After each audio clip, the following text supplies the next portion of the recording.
Buenas noches, bienvenidos a la edición número 5 de Cinefilia por Digital TV y Radio. El día de hoy tenemos un gran invitado, como todos los miércoles usualmente, hoy martes por una situación muy peculiar, con Mauro Arroyo. Yo estaba particularmente interesado en hacer este programa porque toca un tema que creo que se debería hablar más, y cuando lo he tocado porque me han preguntado he encontrado mucho desconocimiento, incluso ni siquiera conocen la palabra. ¿Cómo estás, Mauro? Buenas ¿Qué tal, noches. Augusto? Pues mucho gusto y gracias por la invitación. Es un gusto estar aquí para hablar justo de este tema que pues bueno ya introducirás un poco y pues bueno en esta intersección pues con pues el tema que atañe a tu programa que pues es hablar de cine, ¿no? Claro, a fin de cuentas el programa se llama Cinefilia. El tema del que vamos a hablar es las masculinidades, nuevas masculinidades, masculinidades nutricias, propositivas. Ha recibido muchos nombres, muchas opciones, muchas vertientes. Creo que todo trata más o menos de lo mismo y va a ir reflejado en el cine de uno de los grandes creadores mexicanos que ya lleva 50 años haciendo películas, que es Arturo Ripstein. ¿Cómo le íbamos a nombrar al programa? La construcción de las La masculinidades. masculinidad la construcción de la masculinidad en el cine de Arturo Ripstein. Y como bien dices, pues de hecho hay como muchas acepciones, ¿no? Quizá últimamente escuchamos mucho esto de las nuevas masculinidades, ¿no? Y a veces también hay, quizá como desde una construcción epistémica del término, pues habría que pensar un poco por qué nuevas, ¿no? Por nuevas mejores o no. ¿A qué se refiere esto? A buscar nuevos modelos de ser hombre, por ejemplo, ¿no? O sea, Yo creo que, hombres en plural, por yo creo ejemplo, que ¿no? podríamos empezar por ahí. ¿Qué son las masculinidades? ¿De qué hablan las masculinidades? ¿O por qué son relevantes en esta época? Sí, bueno, yo creo que eso nos llevaría a hablar primero, pues, qué es la masculinidad y cómo se ha construido desde un punto de vista histórico, social, todo esto es como muy contextual, ¿no? Y sobre todo entendido como una construcción sociocultural e histórica, ¿no?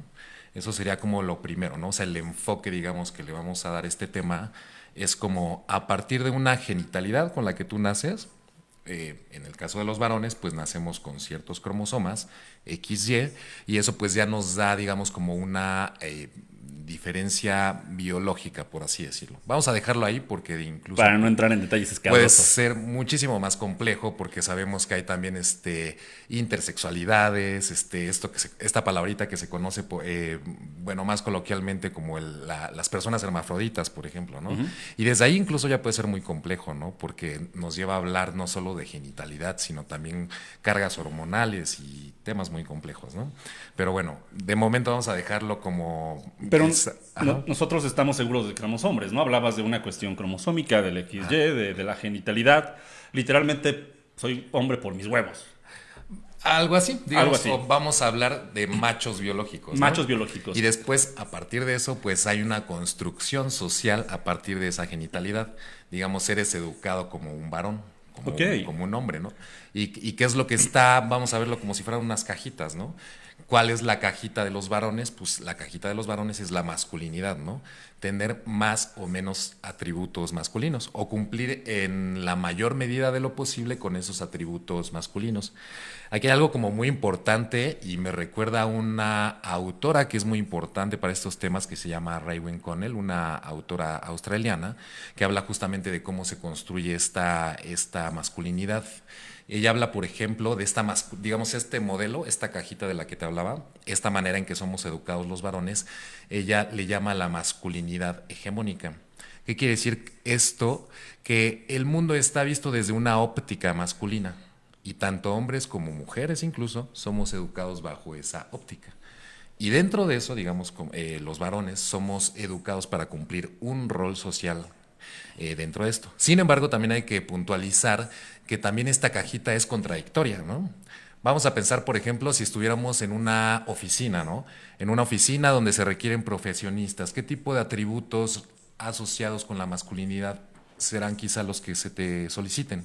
Quizá la inteligencia, las habilidades técnicas, ¿no? Pero qué tal que tú eres un deportista de alto rendimiento, a lo mejor se te exigen más los atributos físicos, ¿no?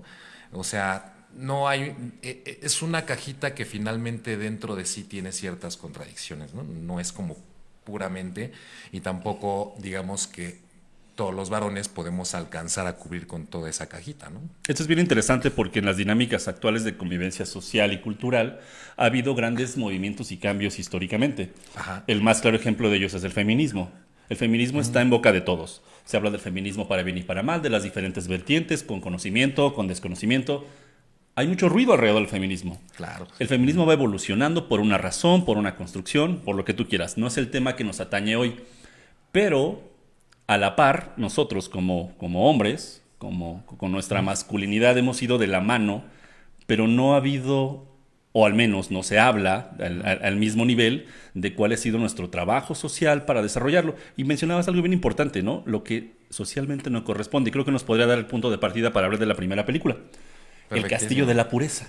Uy, peliculón, ¿no? El Castillo de la Pureza nos presenta una familia tradicional, papá, mamá, 3 hijos, donde la construcción de la masculinidad del padre es la tradicional, por decirlo así.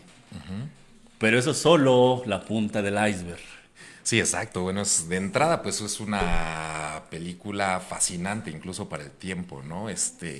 Creo que esta película es estrenada por allá de los años 70. Principios de los 70. Si no, ahorita, bueno, pues no tengo así el dato exactamente, pero más o menos los 70. Creo que la película incluso tuvo cierto éxito en taquillas. El protagonista, que es Javier Lima, que se llama en la película, Claudio Brook, que es actorazo, bueno, y bueno, participa creo que también en algunos otros filmes de Ripstein. Gran porte, gran personalidad, gran porte, sí. una voz imponente. Exacto, sí, es un gran actor. Interpretó a Jesucristo en algunas películas. Sí, ¿verdad? Sí. Creo que hasta Buñuel también estuvo trabajando con él. O sea, es un personaje. Trabajó con Guillermo del Toro en Cronos. Él es Él es el millonario que está buscando el ángel. El tipo conde, ¿no? Sí, Claudio Brook. Tienes razón, sí. Ahí ya está como más viejecito. Bastante. Claudio Brook, pero bueno, pues hay toda una institución seguramente del cine mexicano, ¿no? Como actor, ¿no? Y bueno, pues interesantísimo lo que dices. Además, ahorita me hiciste recordar que por ahí hay un director un poquito más contemporáneo, Yorgos Lántimos, un director griego, que Ripstein por ahí cuenta una anécdota que alguna vez se lo encuentra en una premiación de esta película, ¿cómo se llama? Dientes de... ¿Recuerdas esa película? Sí, tiene un nombre antes de ser muy famoso. Algo de perro, sí, no recuerdo el nombre ahora. Bueno, se me escapa. Y bueno, cuando tú ves la película... Dogtooth se llama. Dogtooth, justo. Sí. Cuando tú ves la película dices, esto es una calca del Castillo de la Pureza. Entonces Arturo Ripstein lo cuenta así, que se lo encuentra a Yorgos Lántimos y gana algunos premios y le dice, ganamos. Y dice que desde ahí Yorgos Lántimos pues no le volvió a dirigir la palabra. Pero realmente, o sea, es una calca del Castillo de la Pureza, ¿no? Entonces, para que veamos el alcance, por ejemplo, del cine de Arturo Ripstein, ¿no? Un director de culto que no tiene el reconocimiento aquí en México que debería, porque al igual que las masculinidades, no es que menciones el nombre de Arturo Ripstein fuera de los cinéfilos y que lo conozcan. Exacto, sí. Quizá el tiempo como que lo ha dejado un poquito en el olvido para las nuevas generaciones, ¿no? Pero pues sí, obviamente él perteneció a una generación de cineastas muy importante, una generación incluso de transición, posiblemente entre la época del cine de oro a, pues bueno, lo que vino después, ¿no? Incluso hasta una decadencia del mismo cine. El cine de ficheras. El cine de ficheras, por ejemplo, ¿no? Y es un cine como muy social, ¿no?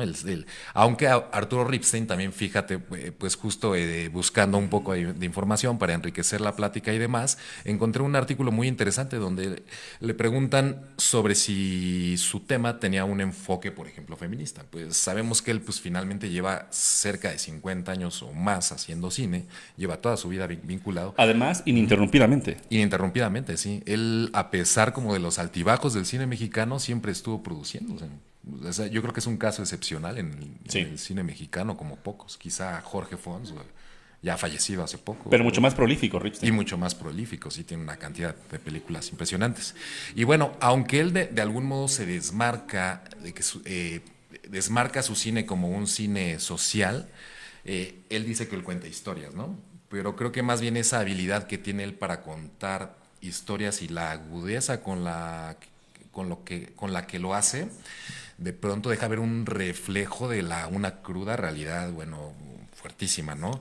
El tema del machismo está siempre Muy muy presente. presente en todo su cine, ¿no? Para quien no ha visto El Castillo de la Pureza, la recomendamos mucho. La pueden encontrar en Movie, esta plataforma que tiene del llamado cine de arte. Ajá. Ahí la pueden encontrar, tiene una muy buena definición. Este es una familia que tiene un planteamiento muy utópico.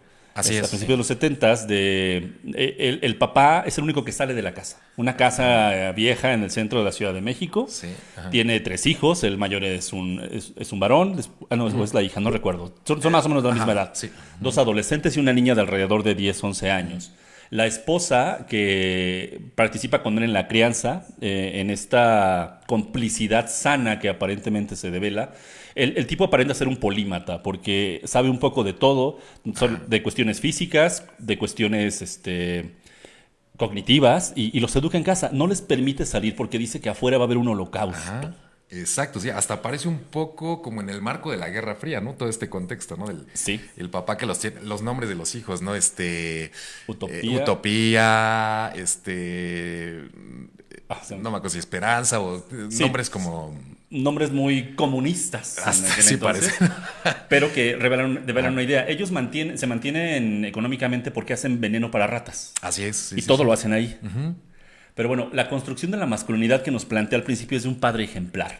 Ajá. Que ama a sus hijos, ama a su familia, su esposa lo procura, le lleva perfumes y maquillajes, ella se pone bonita para él, citando sus propias palabras, y todo transcurre bien hasta que este velo de masculinidad tiene una carga que no la gestiona de manera adecuada. Exacto. Bueno, y aparte también como otro dato, esta película parece que la idea surgió a partir de una noticia en el periódico, como algunas otras películas de Ripstein, ¿no? Vieron por ahí la nota en el periódico, se trata, pues, como bien dices, de un padre aparentemente ejemplar. Es una familia muy tradicional, el papá es el que tiene como los roles hasta de educar a los hijos incluso, el que trabaja, el que sale a la calle como a conseguir al pan porque pues tiene a la familia ahí enclaustrada, ¿no? Sí, como en la pandemia, ¿no? Yo salgo, me voy a exponer yo para que ustedes estén bien. Sí, porque el mundo allá afuera es un desastre y posiblemente venga el holocausto nuclear o no sabemos. Hay un peligro latente allá afuera, ¿no? Y pues poco a poco se van desvelando, digamos, como pues todas estas situaciones, pues como una doble moral, ¿no? De parte de él en muchos momentos, ¿no? Por ejemplo, constantemente está como reclamándole a la mujer por la sexualidad que tuvo antes de estar con él. Y después él cuando sale, pues... Cualquier parecido con la realidad es mera coincidencia. ¿Con cuántos has estado y cómo fue? Sí, sí, sí. Ok, esto es una construcción del machismo de Ripstein que evidencia la alimentación. Son vegetarianos. Ajá. Pero Sí, él sí. sale y se come sus tacos de carnitas. Exacto, sí, sí, sí. A su esposa la cuestiona, pero él tiene sexo con prostitutas. Con prostitutas, sí, cuando sale según él, bueno, sí, a vender los alimentos para ratas, aprovecha para, pues, echarse sus canitas al aire, ¿no? Entonces, pues ahí hay pues, un planteamiento fuerte, ¿no? Es un personaje contradictorio, al final. Pero ¿no? refleja muy bien, y me da pena decirlo, ¿no? Pero la realidad del macho mexicano. Hasta hay frases que están reguladas, ¿no? Pues es que tiene la catedral y la capillita. Y se han estado históricamente. Sí, ajá. No veo que sigan, que vengan en desuso. Sí, exacto. Y creo que eso es lo interesante, por ejemplo, de cómo se representa la masculinidad en el cine de Ripstein. Como decíamos, bueno, siempre estos modelos de los machos están como muy presentes, pero además también son seres contradictorios, ¿no? Y además son seres en contextos a veces hasta asfixiantes, ¿no? Bueno, eso son como ambientes muy asfixiantes, donde un poquito como citando, incluso por ahí me viene a la cabeza un filósofo que se llama Gilles Deleuze.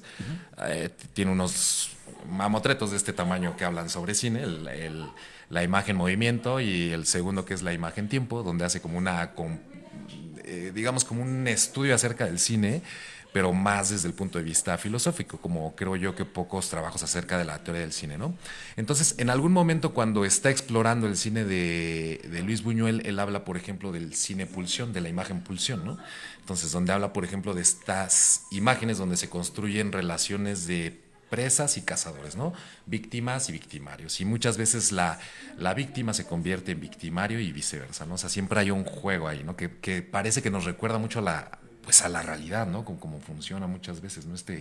Este juego de presas, ¿no? Es que creo que el cine de Ripstein termina siendo muy realista. Yo, Cintia Ararteaga nos hace una precisión, dice que vende veneno para ratas, no alimentos. Sí, tienes razón. Cierto, sí. De repente aquí, amigos, se nos van, discúlpenos porque va a haber. Nos mandan saludos Gabriela González, también Leslie Garrido, Vianey Soto, Adriana Berzán, gracias por vernos, por escucharnos. Y bueno, mencionabas esto de la construcción de los personajes, el cuestionamiento de la masculinidad. El Castillo de la Pureza es una obra obligada, yo creo, de cualquier cinéfilo que precie de ver cine mexicano.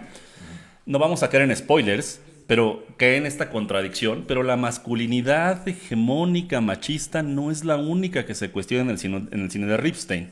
Y perdón por el salto tan abrupto, pero otra masculinidad que a mí me parece bien interesante, y para los que no conozcan el contexto les va a parecer contradictorio, es el de la Manuela. La Manuela, qué personajazo, ¿no? Y ya hablamos de otra película, por eso el salto. Sí, otra película, El lugar sin límites, ¿no? El lugar sin límites, Manuela, un genial Roberto Cobo. Que...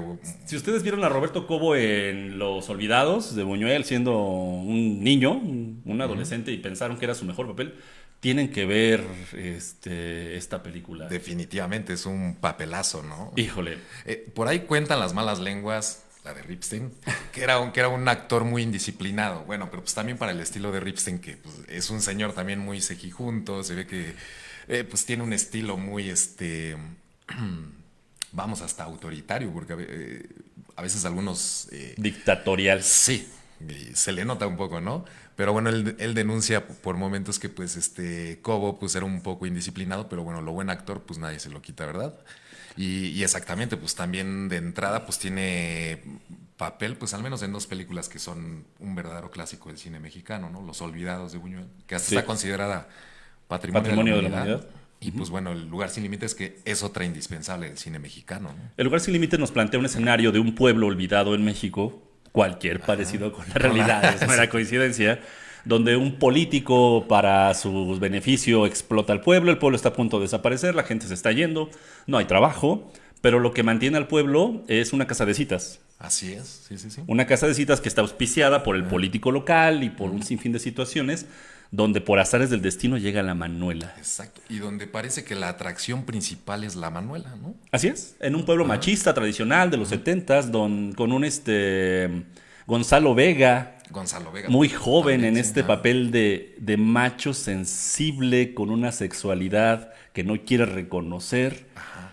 Híjole, esta película tiene mucha tela de donde cortar. ¿Y sabes qué es lo interesante? Bueno, del cine de Ripstein en general y en específico de esta película, justamente como todas esas, lo que decíamos al principio, esta masculinidad que es contradictoria, ¿no? Esta película está llena de esas contradicciones que hacen ser a los personajes muy tridimensionales. Pero estamos hablando de masculinidades y de lo que nos convierte en hombres, y estamos hablando de la Manuela, de un travesti. Incluso hasta cuesta trabajo definir qué es exactamente la Manuela, ¿no? Exacto. Es travesti, pero ¿por qué hablamos de la masculinidad de un travesti gay transgénero? O no sé, a los 70s, qué rol jugaba la Manuela o cómo se identificaba la Manuela. Pero no deja de haber una masculinidad ahí. Sí, porque incluso hay momentos donde la misma Manuela se reconoce como padre, por ejemplo, ¿no? Que de hecho hay un juego ahí ambiguo porque a veces se reconoce a sí mismo o a sí misma, o sea, vamos. Sí. A veces es ella y a veces es... Hay una frase que palabras más, palabras menos le dice a, no recuerdo el papel, el nombre de la que hace de su hija, también una actriz muy reconocida en el cine mexicano. La japonesita. La japonesita, ¿no? Que le dice, seré muy joto, pero soy tu padre. Exacto, sí. Y también vemos, por ejemplo, partes en la película en que está pues vestido con una vestimenta pues masculina. Varonil, digamos. Y cuando hace todo este performance dentro del burdel del pueblo, pues se transforma en toda una bailarina tipo... ¿Qué te gusta? Como flamenca, una cosa así, ¿no? Sí, de hecho es flamenca. Por cierto, el papel del político cacique está interpretado, no recuerdo el nombre, uno de los Soler. Sí, Fernando Soler. Fernando Soler, quizás, ya muy viejo. Sí, el reparto es muy bueno, la película también. Sale Carmen Salinas ahí. Sí, creo que sí. Carmen Salinas está en el burdel, es quien de alguna manera acompaña. También sale. Ay, es. Lucha Villa, Lucha creo por Villa, ahí, creo que es la japonesa. sí, la japonesa original. La japonesa original, que también de hecho, o sea, por eso te digo esta ambigüedad, por ejemplo, de la Manuela, ¿no? Porque hay un momento en que la japonesa termina seduciendo a la Manuela y este juego también de él dice que entre amigas pues no pueden hacer lo que están a punto de hacer, pero finalmente la japonesa le produce una eyaculación. Y Que, producto de ello, pues es la hija que tiene la japonesita, que ¿no? todo esto viene de una apuesta, porque el pueblo está en decadencia y la japonesa hace una apuesta con Fernando Soler, con el papel que hace Fernando Soler, que es el político, el terrateniente, y le dice que si, que él está tan convencido de que la Manuela no es hombre, porque así lo dice, y de que no puede estar con una mujer que le apuesta a la casa. Le dice, te doy lo que quieras, y le dice de la casa. Bueno, si logras que la Manuela sea hombre, te doy la casa. Es ahí donde la japonesa tiene un acuerdo, porque llegan a un acuerdo a fin de cuentas, no lo obliga, no lo seduce, porque la Manuela no quiere. Sí, la Manuela no quiere, pues, de algún modo es convencide. Convencida.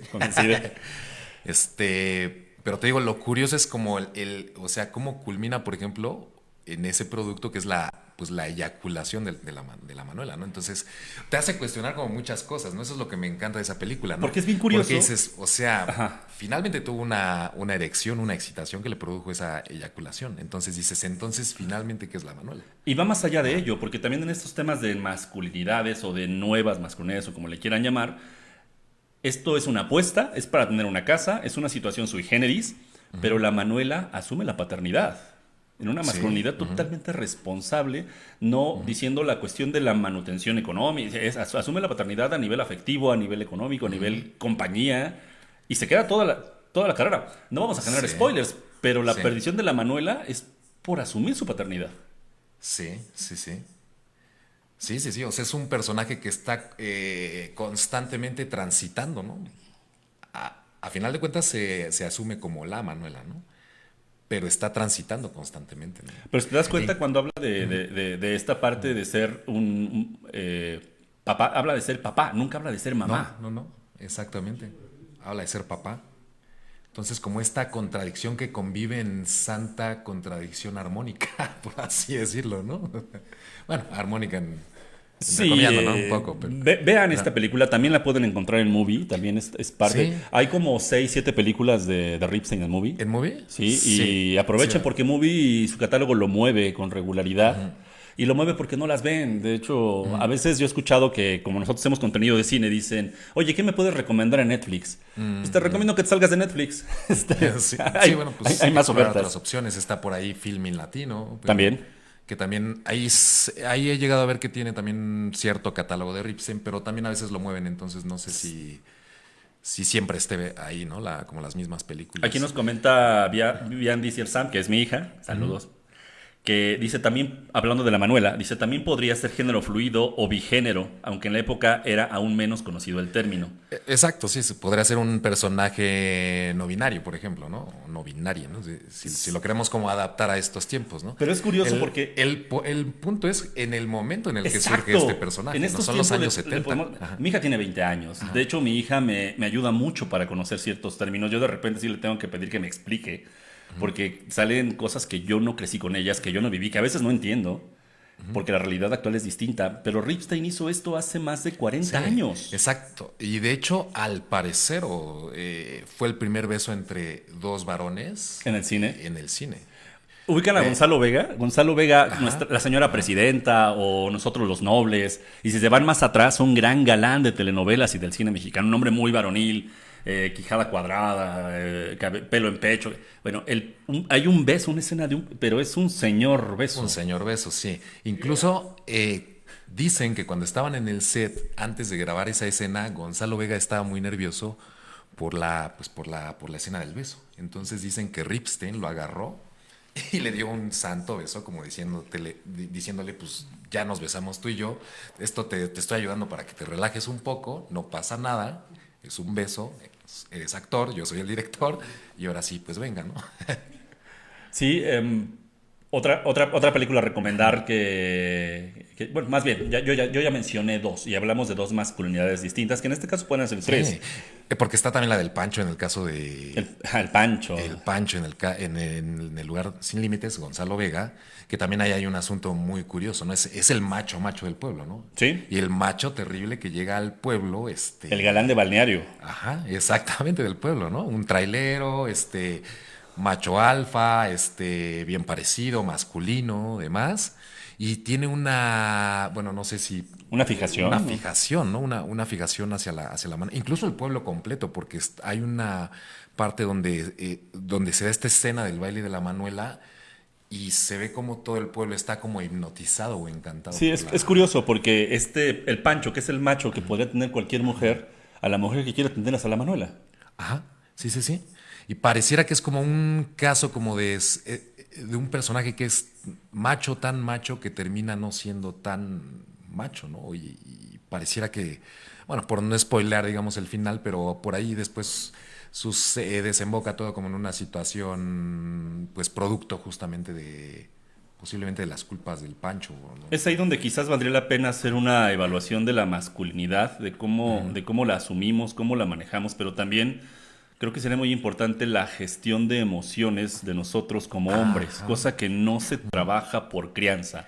Usted exacto, es sí. macho, no chille, no sea vieja, no sea joto, Exacto, aguántese, sí. no pregunte, no dude, no tema, ejecute. Sí, y si te fijas como varones pareciera que sí se nos permiten algunas emociones, ¿no? Pero siempre o generalmente son las emociones relacionadas, por ejemplo, con el enojo, con la ira, ¿no?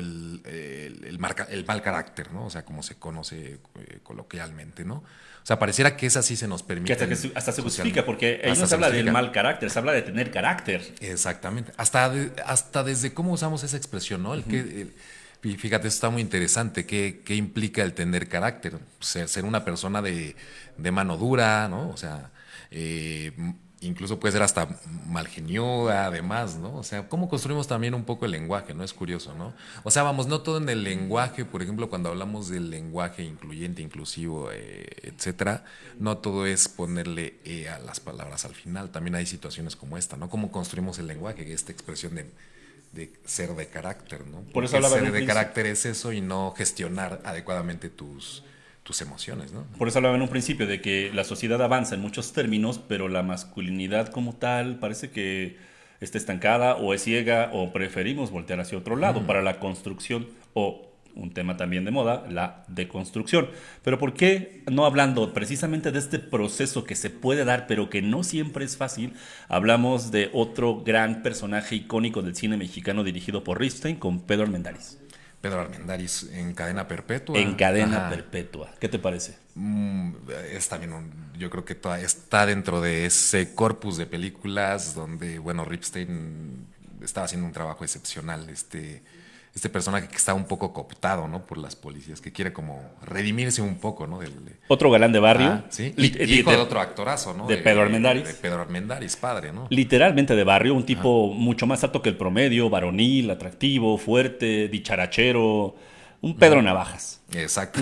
Sí, sí, que vive en un sí. barrio de la Ciudad de México, porque además baila y es buen amante y tiene dinero. Es un ladrón de poca monta, pero que es adorado por la sociedad de su momento. Y es cooptado por la policía. La policía lo manipula, lo chantajea. Llega un punto de rompimiento porque él va a la cárcel, quiere hacer su redención.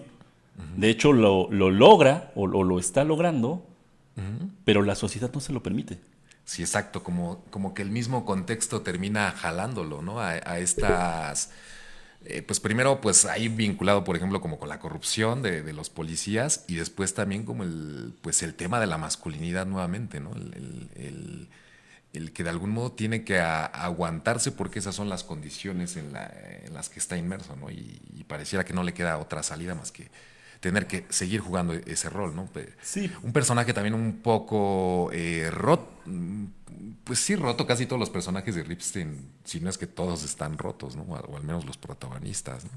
ahí pasamos de un Pedro Armendáriz, que era un jugador, un mujeriego, un ladrón, que después de la redención se vuelve un hombre de familia, monógamo, trabajador responsable, buen empleado, buen amigo, conscientemente en una readaptación que logra de manera consciente y trabajada, pero cuando está en ese punto, el cuestionamiento de la sociedad a través del machismo le dice, ¿cómo que con una vieja nada más? ¿Por qué no puedes con más? ¿O qué? Sí, exacto. Ahí es como que más bien la presión social, ¿no? Con cumplir con ese rol. Y es algo que de algún modo, o en distinta medida, o como en distintos casos, pues los hombres afrontamos, bueno, también las mujeres en su caso, pero en este caso estamos hablando pues de esta construcción de lo masculino, ¿no? Justamente como hombre, pues cuando muestras una debilidad en un contexto social, por ejemplo, aunque quieras cambiar, a veces parece que tenemos que adaptarnos a las reglas pues, del espacio social finalmente, ¿no? Entonces, creo que eso está muy interesante, eso que comentas, y que justamente se refleja muy bien en Cadena Perpetua, ¿no? Con este personaje de Pedro Armendáriz, ¿no? Porque yo creo que es uno de los más grandes cuestionamientos. Digo, Mauro y yo nos conocemos porque hace algunos años estuvimos involucrados en círculos de masculinidades donde hacíamos un planteamiento. Fue durante la pandemia cuando tuvimos más interacción, hacíamos reuniones por Zoom, e incluso interactuamos con grupos feministas para intercambiar puntos de vista. Y cuando llegas a estos puntos, yo que soy un hombre de 46 años, Mauro cercano a los 40, encontramos muchos cuestionamientos de ¿por qué estás haciendo eso? Así es, sí, sí, sí. ¿Qué, eres joto?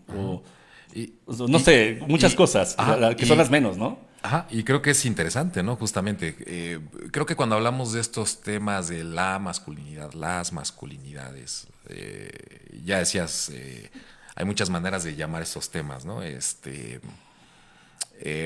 Yo prefiero hablar como de masculinidades en plural y de pronto también, aunque yo sé que hay personas hablan de nuevas masculinidades, pero a veces, al menos en mi caso, como desde el abordaje que yo hago, creo que evito usar esta palabra de nuevas porque a veces es como nuevas por nuevas las hace mejores, pues no necesariamente, ¿no? Porque también, pues muchas veces pareciera que hay cosas que cambian como lo voy a decir primero como cambian los significados, pero se conservan los significantes. Lo que quiero decir con esto es que puede cambiar como el exterior, pero en el fondo parece que es lo mismo, ¿no? A lo mejor los machos de antes andaban a caballo, ¿no? Y ahora a lo mejor en vez de caballo es una camioneta lobo, ¿no? Y De hecho, ¿no? o la Cheyenne. O la Cheyenne, La Cheyenne, ¿no? que está comercial ahí, ¿no? Sí. Aprovecho esta pequeña pausa para saludar a Avi Archundia, que nos manda saludos, a Jessica, a Kenia, Jessica Díaz, a Carla Yenia Velasco, muchas gracias, dice que es una super transmisión, a Gonzalo Espérides Biblioteca, nos felicita por el programa, muchas gracias Gonzalo. Dice Gabriela González, ¿qué tal la tarea? María Rojo y José Alonso. Lo investigo de María Rojo. ¿La tarea no viste la tarea, la película? Sí, la vi en algún momento, pero la tengo un poquito vaga. ¿Sale Sí, José sí, sí. Alonso en la tarea, Gabriela? Yo recuerdo, la tarea habla sobre una cuestión, un cuestionamiento hacia la sexualidad, pero no es de Ripstein, ¿o sí? No, esa no es de Ripstein. Esta no es de Ripstein. No, no. Hay que hacer otro programa, Gabriela. Te vamos a invitar para hablar sí, sí, sí. de este cine mexicano contemporáneo. Pero si nos queremos jalar más a la época de la tarea, podríamos hablar de Profundo Carmesí. Profundo Carmesí, que también es una película que también creo que retoman de un periodicazo, como que de pronto aquí ya por ejemplo con esa mancuerna con su esposa, Paz Alicia García Diego, pues bueno, que es la guionista, y de pronto les da por retomar como notas que encuentran como en la nota roja y jalarlas y convertirlas en películas, ¿no? Como es el caso de Profundo Carmesí. Este tipo interpretado por Jiménez Cacho, de Daniel Jiménez Cacho, que es un estafador, ¿no? De mujeres ricachonas, ¿no? Por así decirlo, ¿no? Como mujeres acomodadas y que se hace pasar por un español para seducirlas, ¿no? Como una especie de dandy, ¿no? Que curiosamente y paradójicamente, Daniel Jiménez Cacho sí es español. Y sí es un dandy. No, además. Sí. Pero hablábamos de la permanencia, de la longevidad de Arturo Ripstein. Profundo Carmesí, estamos hablando de los 90s. Ya estamos en los 90. Empezábamos hablando del Castillo de la Pureza en los 70s, principios de los 70s. Y esto nos lleva quizás hasta hace no mucho con El Diablo entre las piernas. Sí. Que es una película que es del 2020, o 2019, 19, no Sí, sé. como creo que en los años de la pandemia, casi yo creo ya de salida de la pandemia, porque recuerdo que creo que la fui a ver incluso al cine todavía. Bueno, la Cineteca, no recuerdo dónde la habría visto, pero creo que hasta incluso la película se retrasó por el tema de la pandemia, creo que el estreno, si mal no recuerdo más o menos. Y no sé si sabías que en la época de Vacas Flacas de Ripstein también dirigió varios capítulos de Ah, telenovelas sí, sí, sí, en sí. Televisa. Sí, sí, sí. Con Victoria Rufo, de Simplemente María. Ajá, sí, sí, sí. Dirigió varios capítulos y bueno, esa es como la que más recuerdo. Ajá, No soy un ávido espectador de telenovelas, pero hay algunas ajá. que dentro de mi cultura popular o mi adolescencia mi abuela las veía o Sí, estaban ahí. y las ve uno pues estando ahí al Sí, lado, sí, ¿no? sí, no, Rosa Salvaje con Verónica Castro y esas cosas, ¿no? Sí, sí. Que son parte. Pero también dirigió telenovelas. Sí, sí, sí, finalmente de algún modo Hay que comer. hay que comer, ¿verdad? Y sacar, bueno, pues los recursos del financiamiento para, pues después sus proyectos, pues, más personales, ¿no? Por así decir. Se nos está yendo el tiempo volando. ¿Quieres tú recomendar o hablar de alguna película específica de Ripstein que te llame, que te jale, o que hablemos, o que para ti refleje el tema de las masculinidades más allá de las que hemos comentado? Fíjate que sí, bueno, es que creo que hay muchas, pero por ejemplo recuerdo una en específico que se me hace buenísima e incluso se me hace una película un poco olvidada. Incluso hace poco en una plática justamente con Ripstein y con Paz Alicia, pues estuve un rato platicando con Paz Alicia y me comentaba justo esta película, yo no sé por qué ha quedado tan olvidada, que es Principio y Fin, con un guión bueno, bueno, el guión escrito por Paz Alicia, pero basado en una novela de Naguib Mahfouz, un escritor egipcio que ganó el Y, premio Nobel incluso. pero también ahí tiene algo de Rulfo, ¿no? No, ese es de Naguib Mahfouz y el guión escrito por Paz Por Paz, Alicia, ok. pero sí Rulfo, por ejemplo, El Imperio de la Fortuna, La confundí entonces. era más bien por el libro de Rulfo, del Gallo de Oro. Ya, sí, Y bueno, fue mea culpa. Perdón. y entonces, bueno, esta película se me hace interesantísima. Bueno, primero, pues la adaptación que logra hacer Paz Alicia García Diego, digamos, del contexto egipcio al contexto mexicano, ¿no? Una parte como interesante, incluso en aquella plática ya, pues, comentábamos, digamos, las dificultades de adaptar, pues, un contexto distinto, ¿no? El contexto, por ejemplo, de los musulmanes al contexto mexicano, ¿no? Y es una película que sí ha quedado como muy olvidada. Yo por ahí la encontré en una página rusa, fíjate. Hay por ahí una página que ni siquiera sabría decirte el nombre, pero yo creo que si ponen principio y fin Arturo Ripstein, por ahí la encontrarán, porque la película incluso es difícil de encontrar, ¿no? Y es la historia de una familia pequeño burguesa venida a menos de los años 90, ¿no? Que aparte es como una etapa de transición, ¿no? Digamos que una etapa de transición, digamos, incluso el México que pasa, digamos, del PRI hegemónico a quizá haya un debilitamiento de este PRI para después dar paso a lo que pues sucede en los 2000, ¿no? Y bueno, en lo que sea que pasó, ¿no? Pero además también como una transición social, digamos, a México abrirse, digamos, como al modelo capitalista, como con mayor ímpetu, ¿no? Sin decir si eso fue malo o bueno, ya el tiempo lo juzgará, pero bueno, es interesante porque también eso posiblemente trajo cambios en la manera en que se estructuraban las familias, ¿no?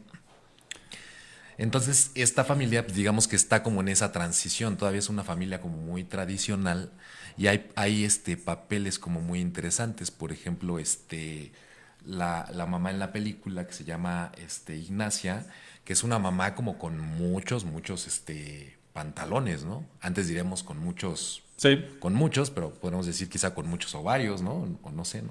Donde pareciera que ella es la que juega el rol masculino porque el padre muere. Y entonces esta familia pequeño burguesa pues va a menos, ¿no? Aquí algo muy interesante que comentas es que esta es una adaptación, pero termina siendo un arquetipo.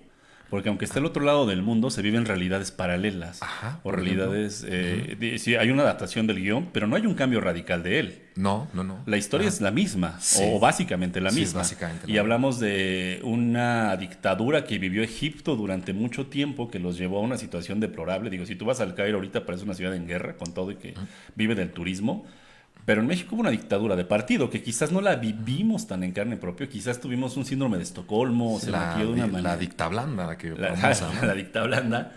Aparte muy curiosa, ¿no? Porque era esta dicta blanda que como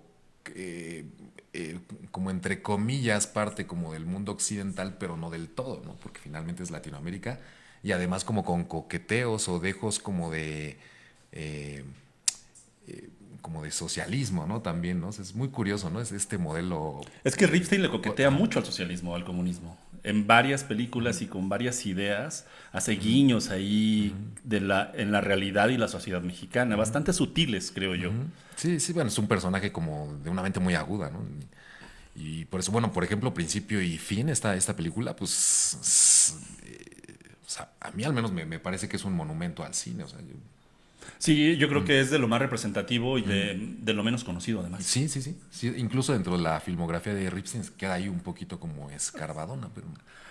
Terminan siendo por eso películas de culto, ¿no? Sí, Porque y eso aunque en su momento también ganó varios premios Ariel, o sea que pues mal, al menos en cuanto a crítica, pues no le fue, ¿no? Y no sé si la has visto recientemente, pero envejeció bien. Sí, es una película que envejeció bien, porque sí hay películas, por ejemplo, a veces fíjate que pienso que sobre todo algunas de las películas ya posteriores a los 90 de Ripstein, podría ser como que de pronto sientes, o al menos yo siento como que su manera de hacer el cine de pronto no se adaptó también a los tiempos, o quién sabe, porque por ejemplo también está esta de con el diablo entre las piernas, que me pareció como muy bien bajada.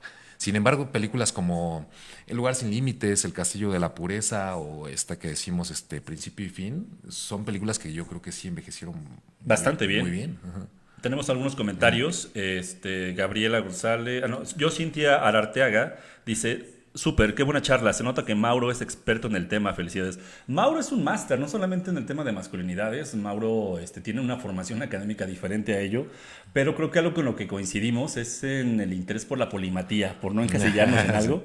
Somos melómanos y yo le reconozco mucho a Mauro, por eso lo invité. Yo estaba muy interesado, porque además no parte solamente de la situación académica, sino parte también del cuestionamiento a través de la sensibilidad, y es algo que te reconozco y lo digo abiertamente. Gracias por el comentario, Cintia, que tú lo notas aún sin conocerlo. Gracias. Angélica Canales dice, saludos, un tema interesante. Arual Ugalde García dice, la forma como conocemos al mundo no es propia de un tiempo, solo percibimos en la razón y en los sentidos. La concepción de masculinidades incluso rebasa los espacios temporales, pero sí depende de los contextos sociales, culturales, comunitarios, grupales y demás. Claro. No hay mucho que agregar aquí. Claro. Gran comentario. Totalmente, ¿no? Es como, yo a veces pongo este ejemplo de la falda, por ejemplo, ¿no? Sí. O sea, nuestro Señor Jesucristo traía una especie de atuendo. Era un vestido. Sí, pues era un vestido, básicamente. Los romanos, los guerreros romanos, ¿no? Sí, los centuriones. Los centuriones, ¿no? O cómo era, por ejemplo, valorada. O sea, es por ejemplo este tema de la homosexualidad, ¿no? La homosexualidad ha existido siempre, ¿no? Más bien lo que cambia es la percepción o la valoración social que se le da, ¿no? Sí, estaban los patricios en Grecia, ¿no? Sí, por ejemplo. El típico ejemplo de los griegos o de los romanos y esta acepción que tenían. Tampoco es que fuera como Gaylandia, por así decirlo, porque no era así, porque finalmente también partía de un modelo de masculinidad, pero donde se permitía a ciertas clases pues tener relaciones entre varones. Hay un caso muy interesante que también me gusta mucho recordarlo. Había unos guerreros de una ciudad, creo que era Tebas, que se llamaban los Omoyoyoy, que significa algo así como los que son iguales entre ellos. Ellos en su momento fueron muy famosos porque fueron los primeros en darles una tunda a los espartanos, por ejemplo, ¿no? Pero cuál era un poquito la manera en que se organizaban es que ellos tenían permitido tener relaciones entre ellos.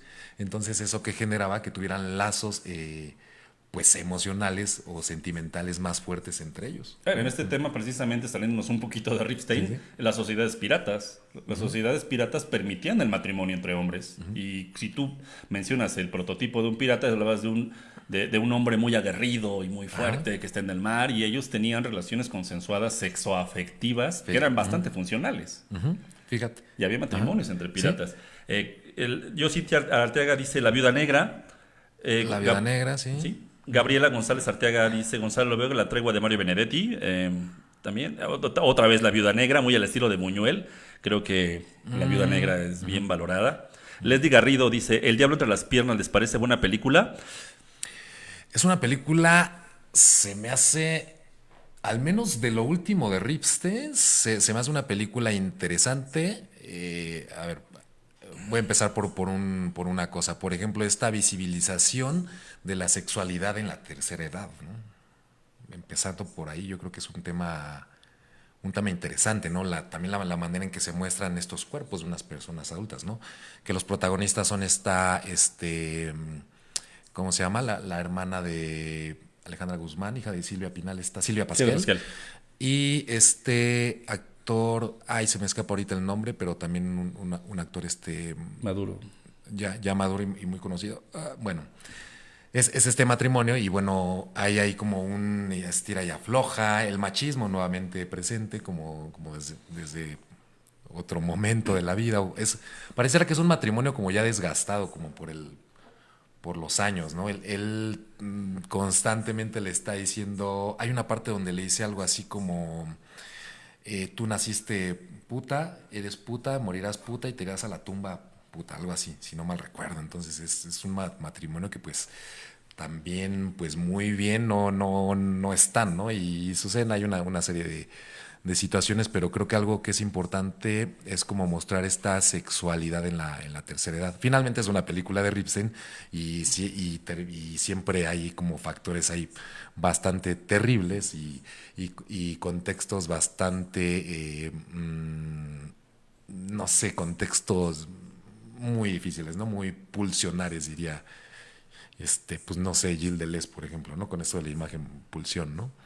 Contestándole a Leslie de mi parte, a mí sí me gustó El Diablo entre las piernas. Me parece que el cine de Ripstein en términos generales no es complaciente No, para nada. y tiene un reflejo muy fiel de la sociedad, lejos de romanticismos, de las estructuras de familia, de las estructuras de la masculinidad, de las masculinidades, de los roles. Sí. Y los aterriza de una manera cruda, pero muy realista. Sí, creo que sí, el cine de Ripstein sí no es un cine que trate de complacer. Incluso en la adaptación que hacen El Imperio de la Fortuna de este libro del Gallo de Oro de Rulfo,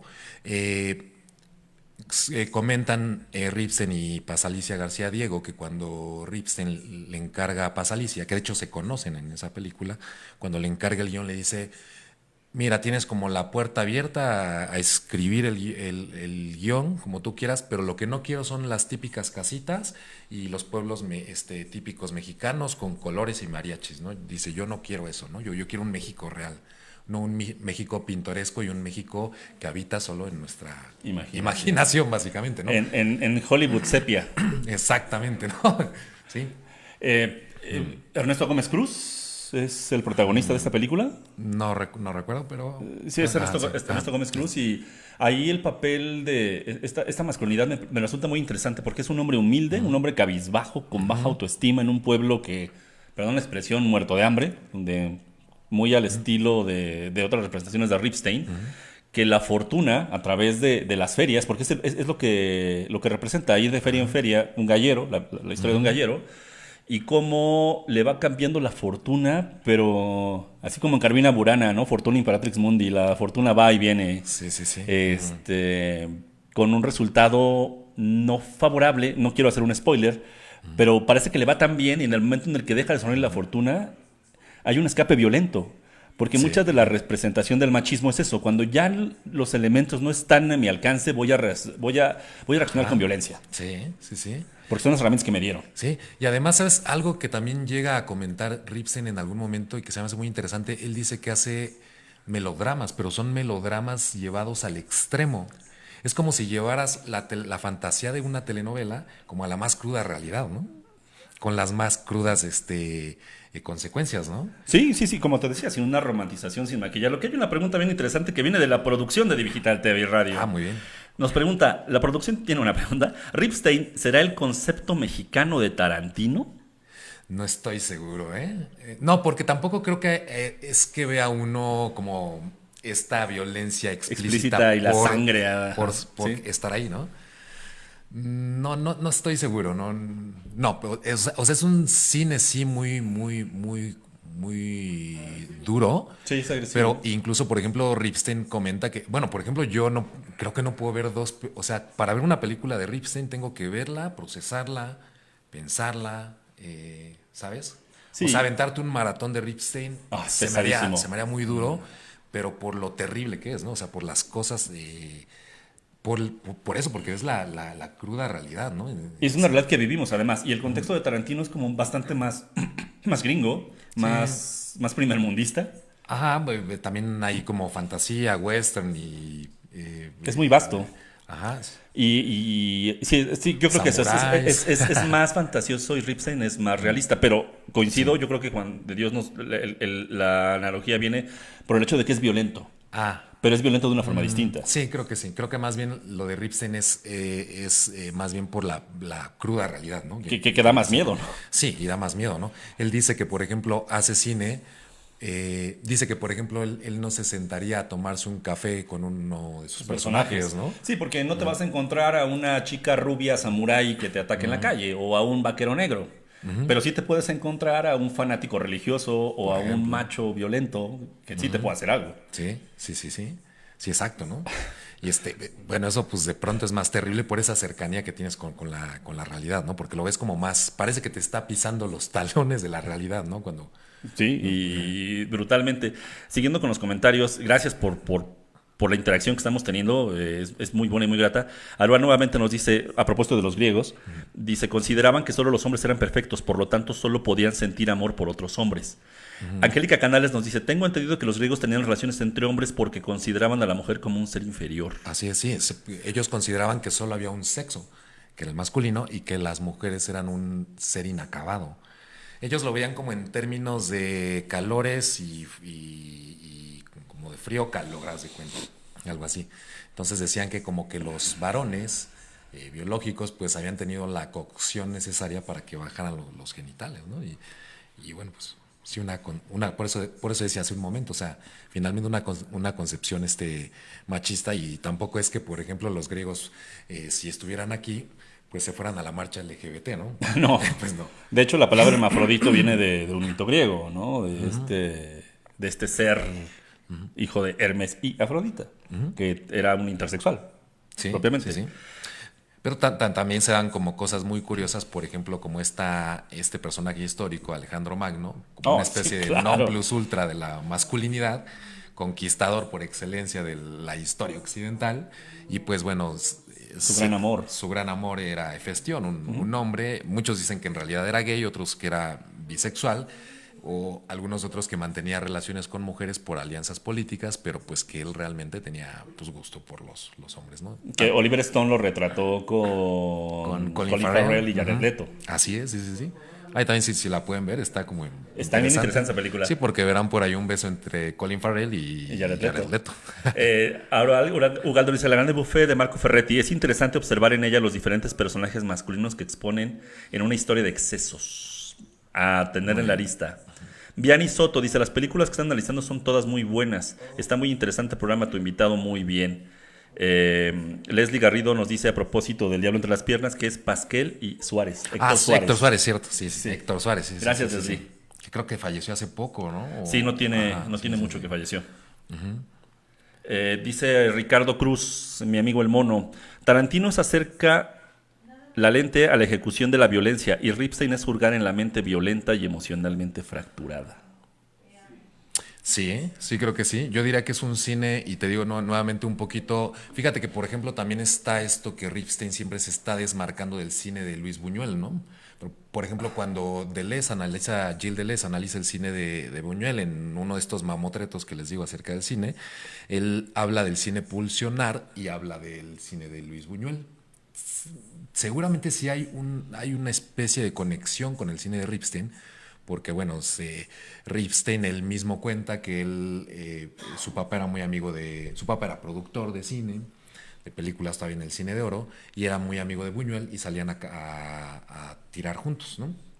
Entonces Ripstein desde muy chico crece en los estudios de cine, y desde joven empezó a ser el asistente de Luis Buñuel. Él dice que era el que le cargaba la maleta, pero trata constantemente de desmarcarse del cine de Luis Buñuel, porque él dice con ese humor que lo caracteriza que finalmente si él se compara con el cine de Luis Buñuel, inevitablemente él va a estar en un segundo lugar. Entonces siempre trata como de desmarcarse. Otra vez el realismo de Ripstein. Ajá, sí, o sea, con esa manera tan particular que tiene de decir las cosas. Y además, pues yo creo que sí habría como también en el cine de Ripstein estos personajes pulsionares, ¿no? O sea, que actúan a veces por el mismo instinto o por las mismas circunstancias, ¿no? Que las circunstancias son las que los oprimen y los llevan muchas veces bueno, a tantas situaciones. Sí, no hay una intencionalidad. Sí.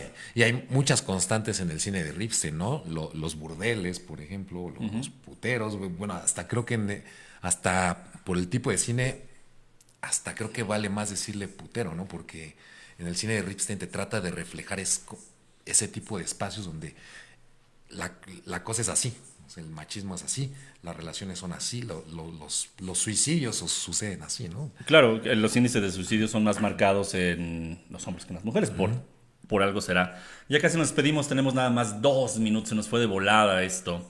Arual nos pregunta, ¿qué opinan de los personajes masculinos de Jodorowsky? Creo que esto lo podemos analizar en otro programa, si quieres acompañarnos. Sí, estaría buenísimo, ¿eh? El Fan List, por ejemplo, ¿no? Entre muchas otras. Muchas otras, ¿no? El tiempo se nos fue volando. Algo para cerrar, Mauro, ¿qué quieres? Una nota de cierre acerca de las masculinidades. Pues bueno, creo que